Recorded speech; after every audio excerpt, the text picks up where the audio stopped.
हाँ सही कह रहे हो भैया। सबका अपना अपना धंधा है, बिजनेस है, सब अपना अपना कर रहे हैं।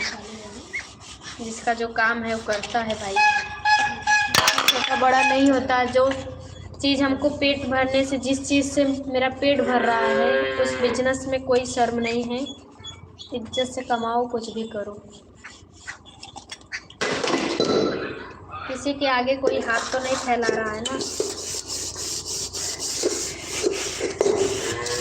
सबका अपना अपना धंधा है। जो जो करता है उसको अच्छा लगता है, अपनी बात खत्म।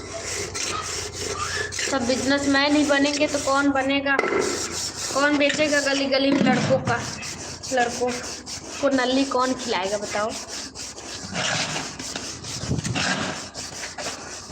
तो अपना अपना बिजनेस है। कोई भी काम हो छोटा बड़ा नहीं होता है, पैसा मिले बस। आइए बाटी।